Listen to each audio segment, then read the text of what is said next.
Hi, it's GAMEZOMATIK, welcome back to the channel. I thought I'd come on today and talk a little bit about game collecting, and so if you're not sort of interested in game collecting, you might as well turn this video off now, because I'm just going to talk a little bit about collecting games and my collection and kind of what I've been up to with it.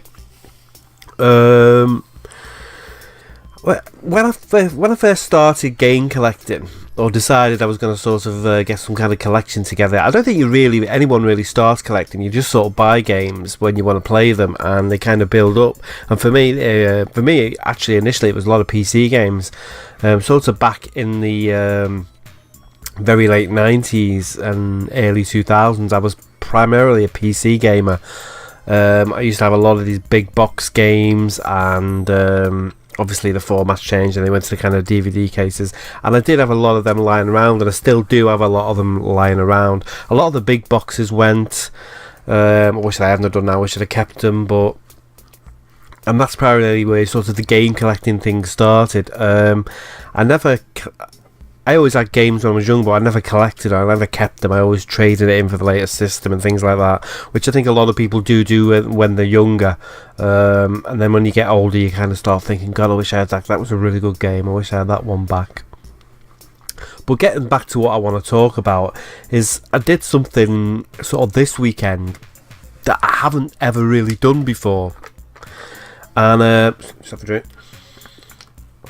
And that is that I had a bit of a purge on my games, and I don't really know what caused it. I don't know what made me decide to suddenly get rid of a load of stuff. I think I'd just been thinking about it, about maybe starting to put sort of quality over quantity, because when you first sort of start collecting, like I said, you just accumulate, and then you decide, well, I'm probably going to keep these. I've got a bit of a collection here. I'm going to start building some kind of collection up. And I know when I first started, it was just buy any. You start going around the charity shops or the boot sales, and you just sort of buy anything that you didn't have, and no matter whether it was good or bad or whatever, it was just like, I'll buy it and I'll give it a try, and that can go in the collection. And it kind of becomes a little bit like sort of shelf porn. You're just kind of looking at rows of games on the shelf and thinking, yeah, it looks great, look how many I've got, but how many of those did you actually play? And I think I've been thinking about this over the last couple of weeks, really thinking, because I have very limited space to keep my gaming collection anyway. Kind of this is it, and a couple of drawers, and there's like a shelf above here that can't, and that's about it. I haven't got loads of room to put stuff, so I started thinking about freeing up some room. I know a couple of months ago I actually got rid of a lot of my PC games. You don't get much for PC games anyway. They're not very collectible. I stuck a load of them on eBay. I've got a bit of money for them. Still got a box of them, actually, I'm trying to get rid of. And I was looking at other stuff, and I started going through my PS2 stuff, because I bought a lot of PS2 stuff, especially, like I said, in charity shops and things like that, where they're 10 a penny. And I'm a big fan of the PS2, but I started looking through the collection. I think I had about 400 games. And then I started looking at them and sort of saying, am I really going to play this game? When's the next time I'm going to put this one in and actually dedicate a decent amount of time to it? And especially when it's kind of that dilemma, anyone who plays a lot of games, the problem you've got when you're a big gamer is that games are constantly being released. So not only, especially if you collect games as well, do you want to play the old stuff, but there's new stuff coming out all the time, and obviously it's finding enough time in the day to sort of get through everything, and you don't want sort of gaming to become a chore. We've got a big stack of games and you're thinking, oh god, I've got to get through all them before I can move on to this next load. It's supposed to be fun, and if it kind of ceases to be fun, there's no point doing it. Yeah, and I had this big stack of PS2 games, and I decided to start going through them. And well, once I started, it was kind of it got brutal. You know, it was just like, I was just like, no, I'm not gonna play that. No, I'm probably not gonna. I'm not gonna play that. I'm not gonna play that. Yeah, I'll keep that one. Yeah, I love that one. I'll keep that one. You know, I'm not. And I ended up with two big piles. This was on Saturday, and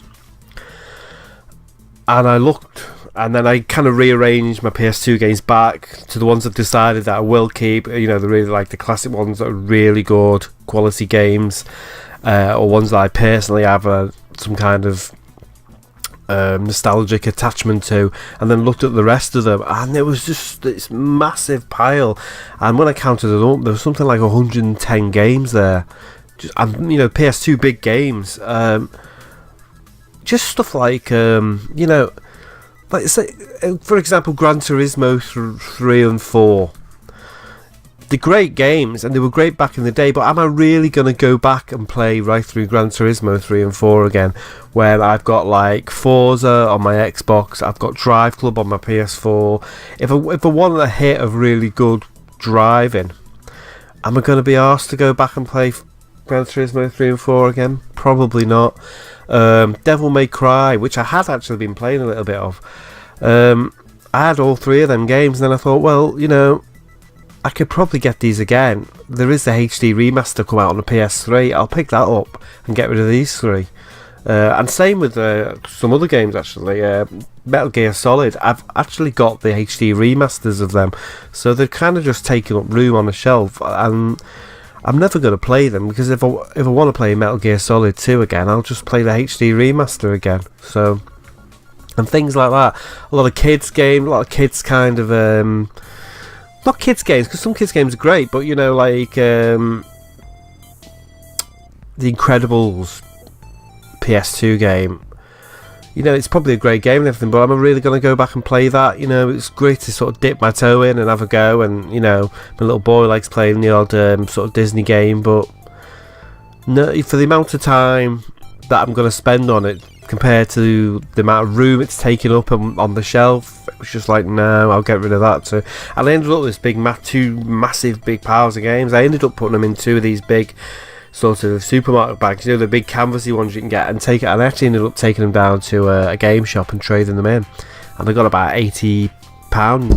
Oh, excuse me, I got about £80 in store credit, which is still sat there and I haven't spent yet. So that'll come in handy for a new game, or maybe a new system if one comes out soon, or whatever I fancy. But you know, and it's freed up a little bit of space on the shelf. But yeah, I'm kind of sort of going to continue to try and narrow. It seems a bit mad, but to narrow down the collection, I'm definitely going to try and go for quality of game rather than quantity. The thing that kind of annoys me though is like when you know, especially with sort of like PS2 games, is like and that kind of generation, is you don't get anything for them anyway. So you know, you get pennies for them, and I'm pretty impatient. I could have got more money if I'd have either maybe gone through Facebook, sold them through a Facebook group, or I'd just put them on eBay. But then you sell them off in bits and pieces, and I'd rather just have all the money in like one big chunk, and then it's gone, which is why I just took them down to like a game shop. So yeah, but I suppose that's the just what I wanted to talk about, quality over quantity really, and purging games and getting rid of stuff that it's just, you know, you're just buying sometimes for the sake of it. So that's what I've been kind of aiming to do over the last couple of days. And yeah, most of my other, I looked through some of my other systems as well, and pretty much everything I've got I wanted to keep on them. But yeah, I did have a lot of shit PS2 games for some reason. I must have just, I think it's because there's just, every time you go into a charity shop there's PS2 games. So yeah, anyway, so that's what I wanted to come on and talk about anyway. So yeah, is it what's more important, quality or quantity? I don't know.